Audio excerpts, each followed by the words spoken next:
Selamat datang teman-teman netizen di channel Saham Netizen. Pada video kali ini kami akan coba mengajak teman-teman netizen untuk mengenal lebih dekat lagi apa itu bandarmologi ya. Selain analisa fundamental, analisa teknikal, ada salah satu analisa juga yang biasa digunakan oleh para trader atau investor yaitu analisa bandarmologi. Untuk teman-teman yang belum subscribe channel ini, silahkan subscribe dulu dan nyalakan lonceng notifikasi agar tidak ketinggalan video-video terbaru dari kami. Oke, yuk langsung kita mulai pembahasan bandarmologi.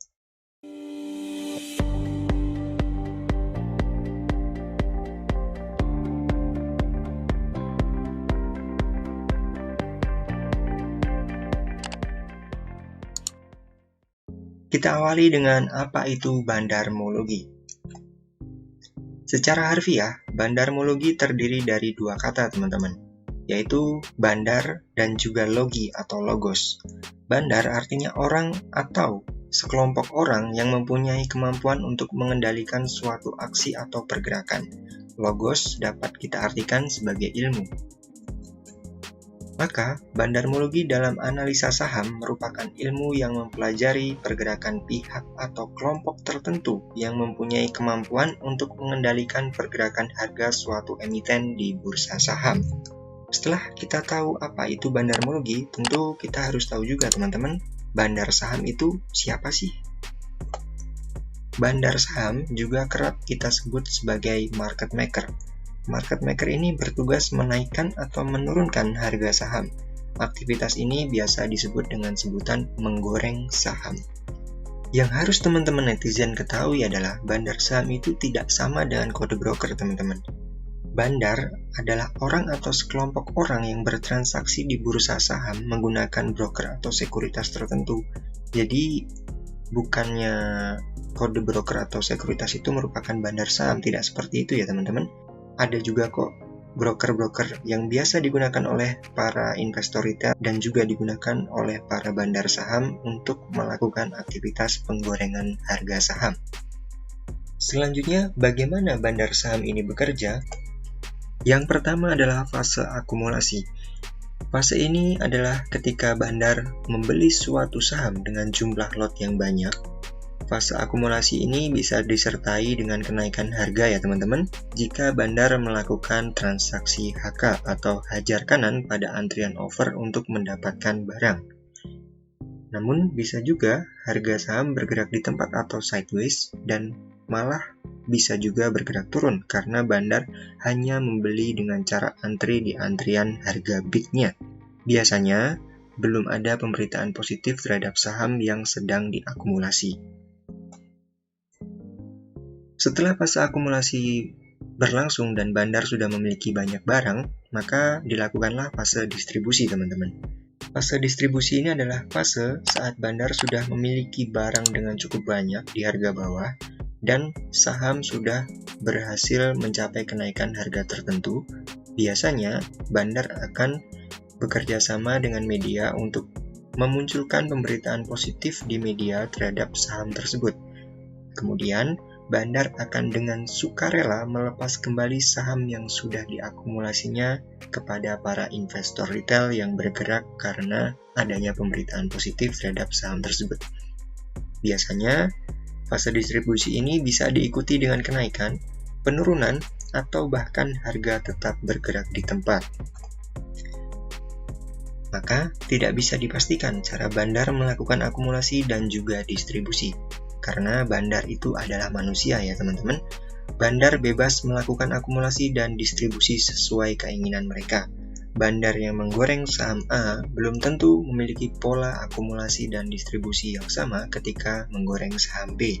Inilah yang disebut dengan hukum kebebasan bandar. Selanjutnya kita akan coba bahas mengenai pentingnya bandar saham. Keberadaan bandar saham ini begitu penting teman-teman, karena akan membantu meningkatkan volume transaksi sebuah saham. Pasar pun akan menjadi semakin cair dan akan menarik minat para investor retail. Tanpa adanya bandar, pergerakan harga saham akan jalan di tempat atau cenderung sideways. Terlebih lagi, jika suatu saham hanya dipenuhi para investor retail jangka panjang, kemungkinan harga saham akan stagnan atau malah cenderung turun. Ya, ini kalau kita ambil contoh ya, misalkan suatu saham dengan kode ABCD gitu ya teman-teman. Nah, di situ tidak ada bandar sahamnya teman-teman.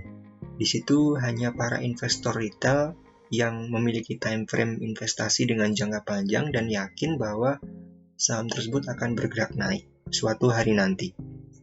Nah, jika tidak ada transaksi harian, tidak adanya bandar saham di saham tersebut, maka bagaimana caranya saham ABCD ini akan naik ke harga tertentu sesuai yang diinginkan oleh investor retail yang memiliki frame time yang jauh tadi ya. Kemudian, suatu perusahaan yang terdaftar di bursa dan sang pemilik ingin menaikkan harga sahamnya, maka sang pemilik ini perlu bekerja sama dengan bandar saham, teman-teman. Tanpa bandar, saham yang baru IPO atau melantai di bursa saham tidak akan mampu bergerak jauh dari harga IPO-nya, teman-teman. Teman-teman mungkin bisa cek untuk baru-baru ini yang sedang ngehits itu, kita ambil contoh saja saham dengan kode BANK ya, atau bank yang baru-baru ini juga diisukan akan berganti nama menjadi Bank Aladin ya. Dari harga awal IPO-nya itu kalau tidak salah masih sekitar harga 200-an atau ratusan gitu ya teman-teman. Dan hanya dalam jangka waktu beberapa bulan saja di saat ini, kalau kami tidak salah harga saham dengan kode BANK atau bank tersebut sudah mencapai harga kisaran 3.000-an lebih, bahkan sudah mendekati harga 4.000. Jika tidak ada bandar di saham BANK tersebut, maka sangat kecil kemungkinannya saham bank tersebut bisa naik begitu signifikan dalam kurun waktu yang sangat sempit ya teman-teman, apalagi baru IPO. Selanjutnya, bagaimana sih syarat menjadi bandar saham? Mungkin jika ada teman-teman netizen, penonton saham netizen ini suatu saat nanti ingin menjadi bandar saham, syarat-syarat ini yang harus teman-teman penuhi. Yang pertama tentunya harus punya modal yang banyak. Tidak mungkin seorang bandar saham itu modalnya pas-pasan, karena dia juga harus siap ketika menampung barang-barang buangan dari bandar lain atau investor retail yang ingin buang barang ketika sudah mencapai keuntungan atau memang sudah tidak tertarik di saham tersebut. Selanjutnya, setelah punya modal yang banyak, tentu harus memiliki pemahaman bagaimana cara menggoreng saham untuk menarik minat investor retail. Nah, teman-teman biasanya kalau sedang terjadi transaksi harian ya, ketika teman-teman longgar, mungkin teman-teman bisa cek dan lihat transaksi yang muncul di running trade. Di situ mungkin teman-teman bisa melihat adanya transaksi yang beruntun di suatu emiten saham. Transaksinya itu bervariasi dari mungkin ada 1 lot hingga sekian lot gitu ya. Nah, itu adalah cara para bandar saham untuk menarik investor retail dengan memenuhi running trade ya. Ini biasanya menarik sekali untuk para scalper harian. Untuk teman-teman yang belum tahu scalper itu apa, itu teman-teman bisa tonton di video pembelajaran cara trading yang baik ya di channel ini tentang trading style. Selanjutnya, akan menjadi nilai plus jika bandar saham ini mampu bekerja sama dengan media untuk menaikkan citra saham yang sedang digoreng. Akhirnya tiba juga kita di kesimpulan video kali ini. Yang pertama, bandarmologi merupakan salah satu cara analisa yang digunakan trader atau investor dalam menganalisa pergerakan suatu saham. Bandarmologi ini lebih kompleks teman-teman jika kita bandingkan dengan analisa fundamental dan juga teknikal, karena bandarmologi ini adalah menganalisa pergerakan orang atau manusia, sedangkan manusia atau bandar itu berbeda-beda. Pergerakan bandar A dan bandar B bisa saja berbeda ketika mengakumulasi satu saham yang sama atau bisa juga di saham yang lainnya. Bandar saham ini sangat penting teman-teman. Bahkan BEI atau Bursa Efek Indonesia mengeluarkan keputusan menutup kode broker di bulan Juni 2021 nanti dengan tujuan untuk mengurangi herding behavior Apa itu herding behavior? Yaitu mengikuti pergerakan investor lain atau bisa juga kita sebut sebagai mengikuti pergerakan bandar berdasarkan running trade yang muncul di transaksi harian tersebut. Jika teman-teman baca di penelusuran Google, tujuan BI menutupi rangka ini adalah mengurangi herding behavior dengan maksud bahwa agar investor retail itu tidak mudah mengikuti pergerakan bandar ya. Tapi coba kita analisa lebih jauh.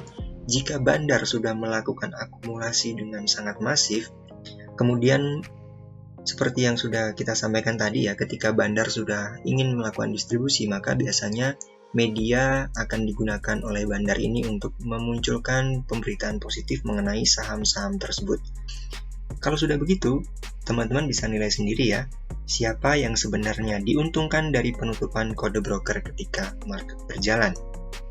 Oke teman-teman netizen, itulah tadi penjelasan kami mengenai bandarmologi ya. Ini masih sederhana saja karena masih awal ya. Kita masih mencoba mengetahui bandarmologi itu dari segi yang paling dasar.